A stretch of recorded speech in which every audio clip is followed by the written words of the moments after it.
You're listening to Radio 1. Here we are in Kreuzberg once again. Lockdown light, 2.1 or is it 2. I'm not sure it is, 2.2.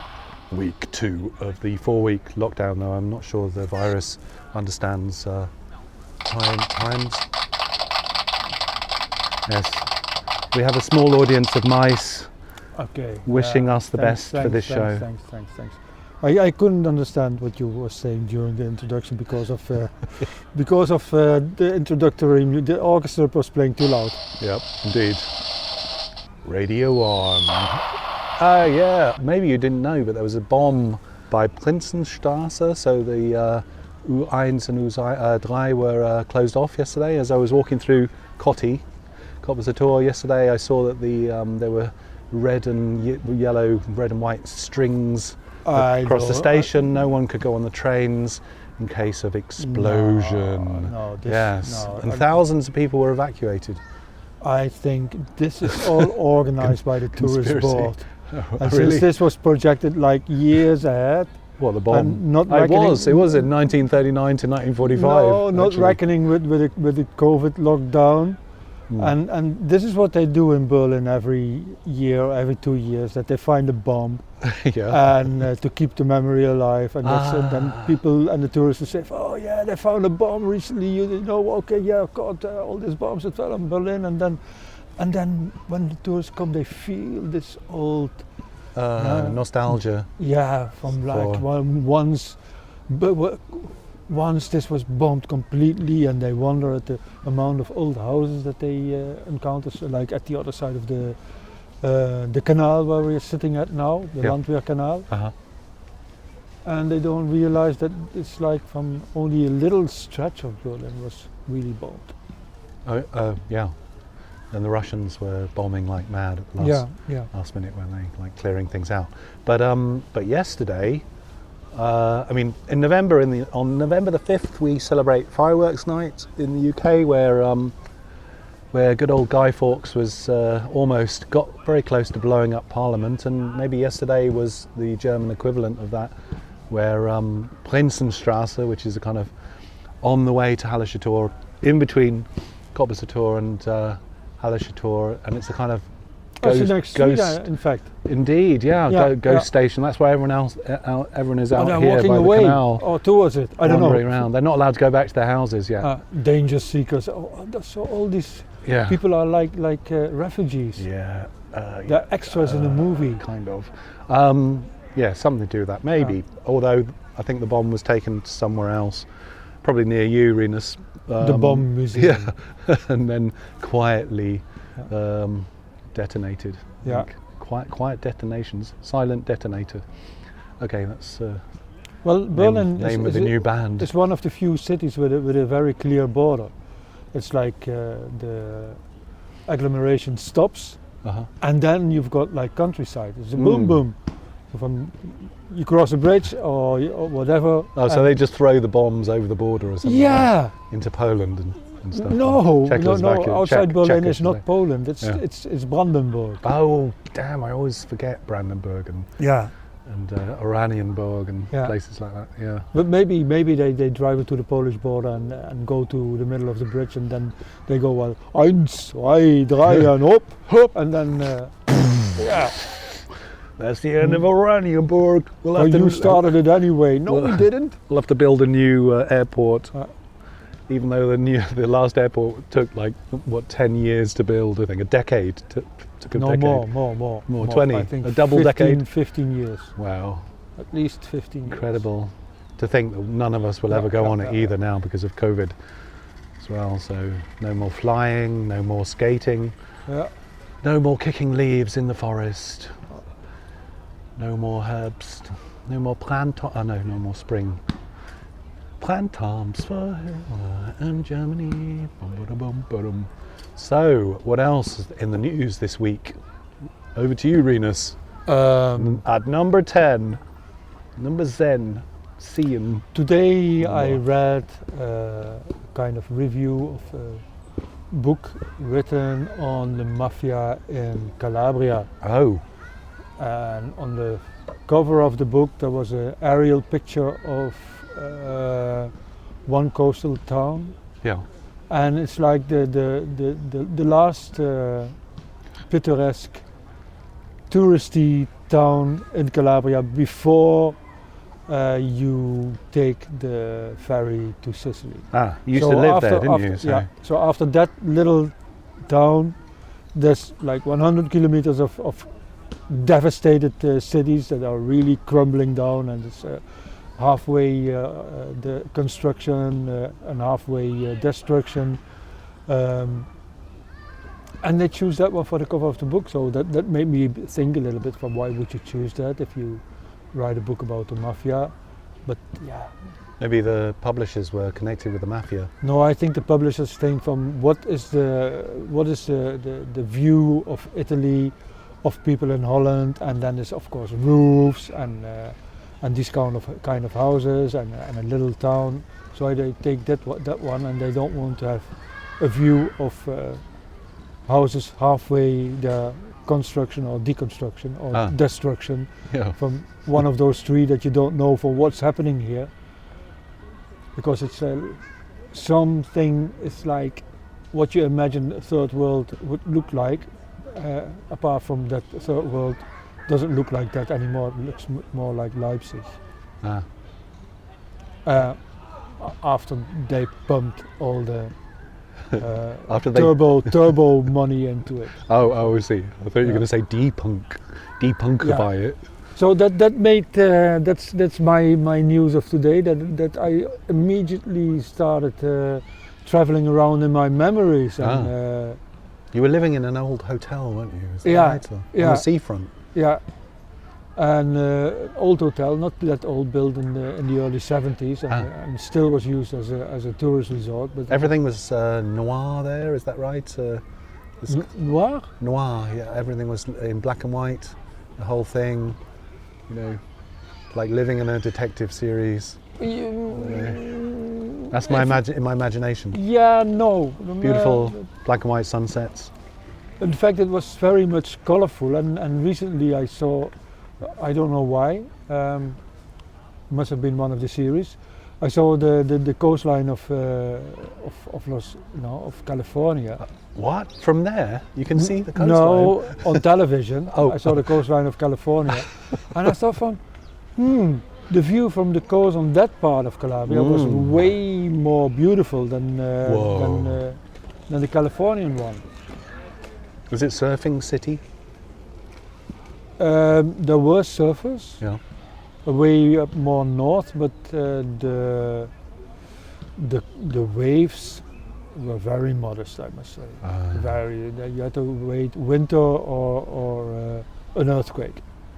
So an earthquake would certainly produce some waves, but it would push you over the edge. They were very rare. So Sicily. So nonetheless, the presence of like 3 or 4 working volcanoes and an array of like 150 kilometers. They're paid to work, for the tourists, maybe. No, Stromboli is working anyway, so that one is puffing all the time. That's a good name for a and volcano. Etna's got these outbursts every couple of months. Vesuvius, is that very close to? That's Naples. Oh, no. A little bit more up north, and then the biggest one is on the bottom of the sea. And if that one would explode, one geologist told me, then half of Europe would disappear. Wow! So. Amazing. I might. So that's you read one review and you start to make all these. Get a boat. Mental voyages again. Yeah, amazing. But the other news, is there any? Well, my Japanese dance teacher Masaki Iwana passed away. Oh. After a short, intense illness in Normandy. He was my butoh teacher from some time ago, but he was very intensive, in using the word intense, third time lucky. Yes, he was very influential on a lot of in a lot of ways, I think. So that was kind of sad, but people die, of course, they pass. But the thing is, with COVID now, especially in France as well, it's just not possible for so many people to go. You can't travel, for a start, to France very easily at all, and respects are paid through the ether, I think. Yeah, but also, of course, the funerals, no attention more than 20 people. 30, I think it was the max that could go, but it's, yeah. And his people are spread all over the world, so, and his wife, Moino, and their son are here in corporeal spirit, and Masaki, yeah. So from Japan they went to live in Normandy? Well, I think a lot of dancers, especially in this butoh tradition, which was after the when the Americans, well, after the Second World War anyway, there were a lot of revolutions in Japan in the arts and things. So a lot of Japanese dancers left and moved to France and certain other areas as well. So I think Masaki did the same, because he was a student of oh God, now I'm going to struggle to remember his name. Don't think about it. Don't think, yes, that was his thing, don't think. But I remember the first dance piece that I ever did with Masaki, because he would have these dance workshops, and they were very professional dancers that would go along, because he was a very tough sort of dancer. He would kick your ass, you know. Literally? Literally. He would, he would tell people to leave the workshops, and things like that. Okay. You know, things like that. He was very. So they came to Normandy aggressive. All the way from New York, and they said, leave. Well, this was in Brighton, actually. I did. Okay. The first one I did was Brighton, but he would do these month-long workshops, like Grotowski style, everyone living together.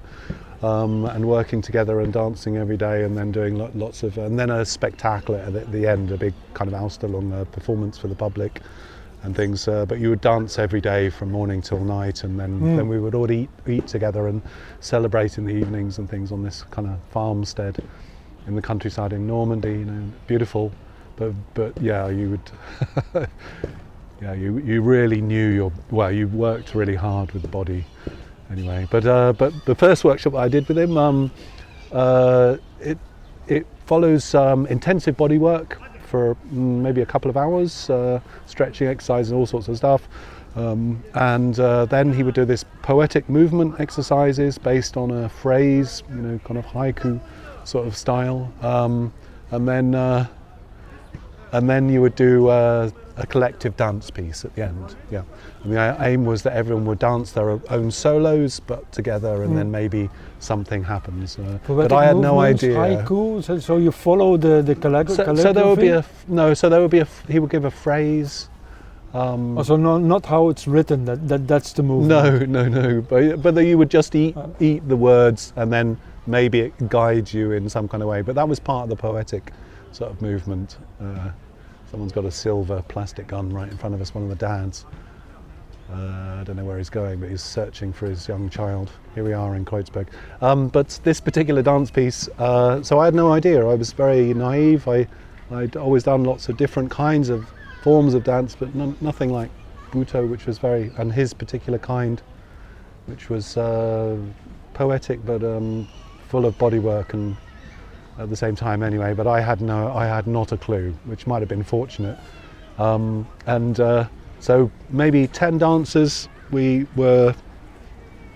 arrange yourself on the dance floor, and ikebana, this was called ikebana, which, if I'm saying it correctly, is the Japanese word for flower arranging. And they would choose a principal flower in the flower arrangement, the dancer, and he chose me, so I had to stand right in front.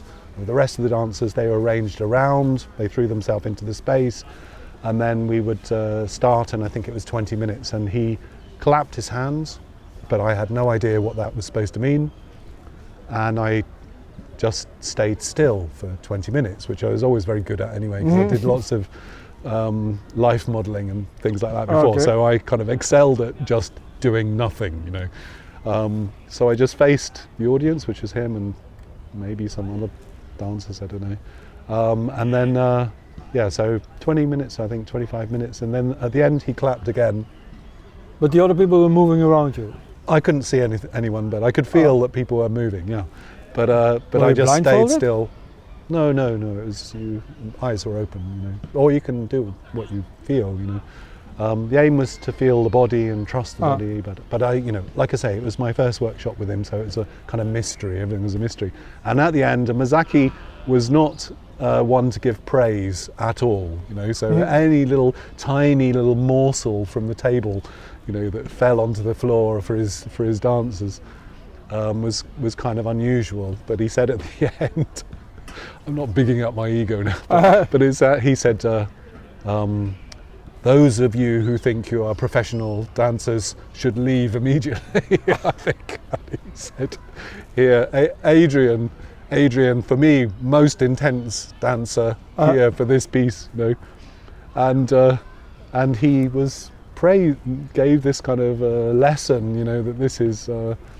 He did nothing the whole time, really hard to do nothing, or whatever, I can't remember much, but all it was, but in my head, all I remember was like, I didn't realise that we'd started. And I knew Masaki for many, many years, and we did lots of workshops and things, and I filmed many of his performances and things, and I never told him this. And I now, if in the afterlife, Masaki, you're out there, that's what I want to tell you, yes, that this kind of moment of stillness and ignorance, I didn't realise, you know, that we'd started, so maybe we've started now.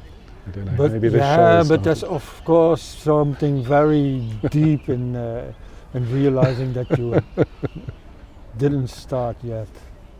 How do we know when we've started or not? I don't know. Someone claps. That seems clear. Isn't that what's life? I don't know. Yeah. They slap you, or they don't slap. You don't know. Somebody slaps, and then you think something started, and you don't realise that it already started. Well, they don't. Yeah, they don't slap babies anymore. When Maya was born, she wasn't smacked or anything like that, and which I was surprised at, because I thought they held babies upside down and all sorts of stuff, but none of that happens anymore.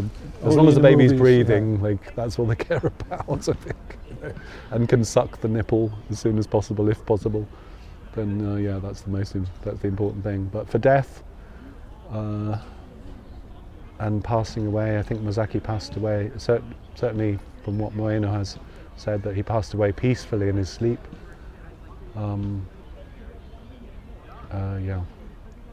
So the struggle. There wasn't a struggle somehow, and I think it wasn't. It was an illness brought on by maybe wrong here, but asbestos poisoning from working with asbestos like 20 or 30 years before, breathing it in while working on a building, just a daily life job, and so then years later a tumour in the lung or something, and that's so life. How Steve McQueen died, huh? Really? I thought he died on a motorcycle in a film.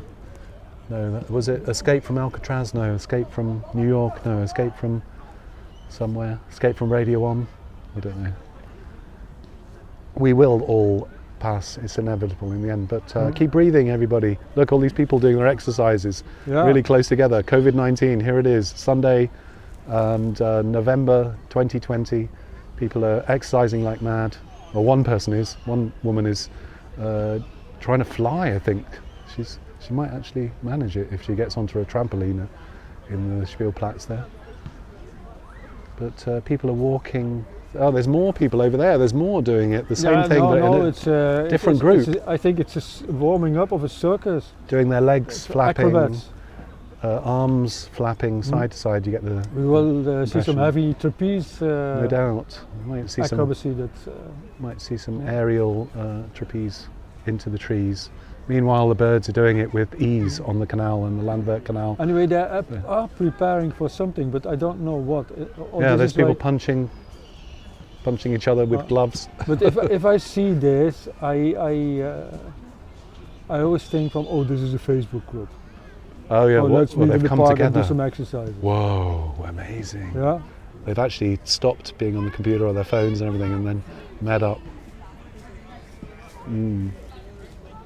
But it feels peaceful, doesn't it? No one's running. Oh, now they've started running. Yeah. I was going to say no one's running around like headless chickens, but now they've bolted. No, I quite like this ensemble of buildings in my back. By the side of us, yeah, it looks like Because, 70s design or something. That must be 70s. Like from then it was a very ugly and a thing to protest heavily against it, because it came in lieu of those old 19th century blocks. And they're coloured like yellows, light pastel-y yellows, and that's very German. You see this lemon vanilla, whatever it is. It's also Russian. Well, in St. Petersburg anyway. When I went to St. Petersburg, everything seemed to be like a Tarkovskian pastel sort of colours and things. Yeah, that's what they do. Watercolours, like watercolours, really. Yes. All these teachers I worked with, Kuma Rabushi, he is dead as well since a few years now, a butoh teacher. Kan Katsura is still alive.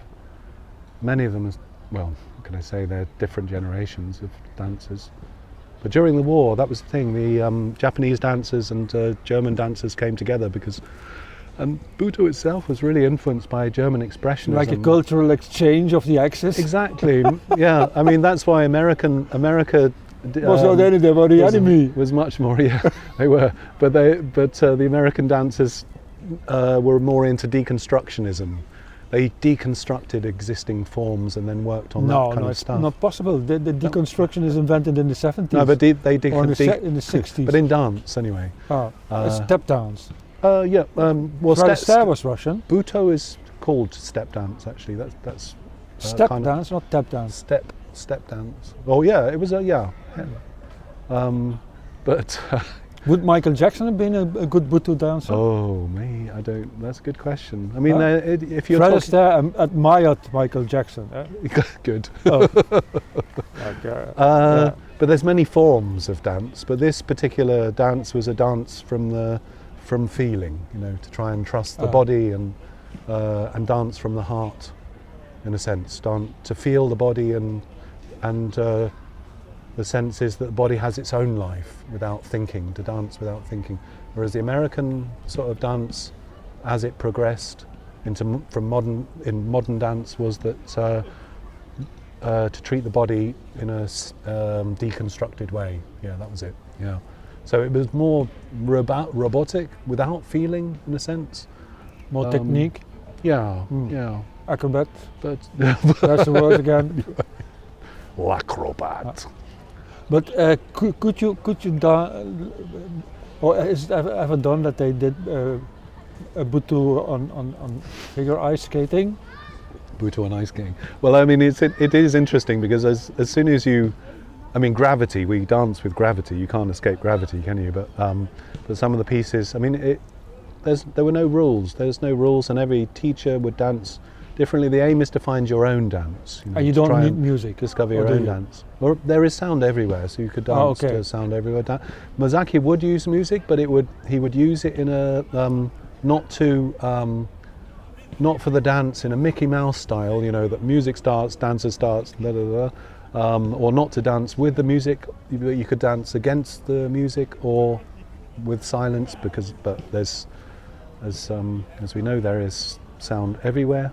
Even in an anechoic chamber, I don't know, you hear your blood, don't you, in a sound-free room. And your tinnitus, of course. Yeah, you hear tinnitus. Because you're a drummer. Oh, okay. Were you? Too many heavy metal concerts. Should I say it louder? No, I don't know.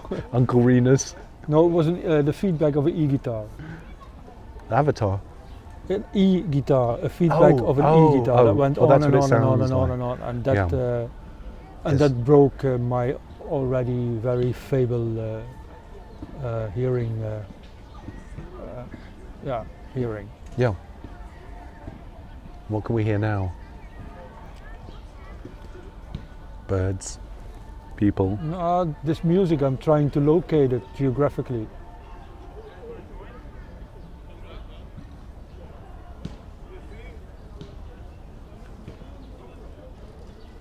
Let's leave our audience listening to the sounds of Kreuzberg in November. The fall.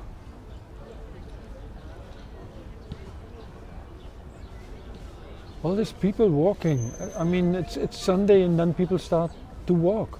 Yeah. And they go one way and they go the other way. Some of them are jumping. I went Tempelhofer Veld, and dear listeners at home, we are at the end of, or almost at the end of the second wave of leaves falling. From the first wave of leaves falling we had already. Now it's the second wave, so I think we will have rain in the coming weeks to wash all these leaves away again. But like a week ago, on a Saturday, also it was a very sunny day and Tempelhofer Veld was full of people. And now it's a mild, every now and then sunny day, and it's full again. And the attraction of Tempelhofer Veld is that there is none. The old airport in the middle of Berlin. Yeah. There's no attraction at all as being in a wide open space and realizing that it was once an airport. Yeah. Which contradicts, of course, all the ideas of city planners that if you want to create something for the general public, you need something that attracts those people, no? Yeah. They have to go there and sit here and do there. this and be able to do that. And all this doesn't exist. And still people go. Why though? I don't know. And I think that at least one of, say, the couple of hundred people that are there every day wonders, why am I attracted to this place? There's nothing. Maybe that's it, because there's nothing. I think it brings us to that thing from I didn't know it started. I don't know, maybe there's the ghosts of all the history behind it and stuff, but I having think it's space, the emptiness and the view and especially there's a clear view on the clouds, on the cloudscape, and with a heavy sense of foreshortening, because on the background you see a green wall with the peaks of churches coming out of it. Yeah. It's like being on the bridge of stepping into a painting of an 18th or 17th century landscape painter. Yeah. Stepping into a constable or something like that. Okay, so now we are coming to the end of the show after Rinus's beautiful poetic sort of finish there. Whoa. I actually looked around thinking, I wonder where that's coming from. Okay, so things to look up for you, so a little bit of homework for you at night, during the day. Kazuo Ono and Tatsumi Hijikata, look them up. Okay, I will put those names with the link on the website, which is radio-on-berlin.com if you arrived here by accident and don't know what you're listening to. And last week at the flow market on the Maybachufer, the Naukölln market, I got this book, beautiful little red book, and it's almost like a Bible. Yeah, Never Have a Bad Day Ever Again is the name of this book. Okay. Oh, the pages are printed. That's a shame. Oh, by the way, look up Masaki Iwana as well. We'll also put that in the notes, of course. Okay, so the aim is to turn to any page and then read it out. So laughing was my word, and Rinus, you can choose any page from this book. Nicely done, thank you very much. Any page. Yeah, this is what's going to happen in your day today. Finding a ripe avocado. There you go. I'm so happy. Thank you for listening to Radio On, www.radioonberlin.com. Rinus, last word? Oh. That's a good word. Thank you for listening.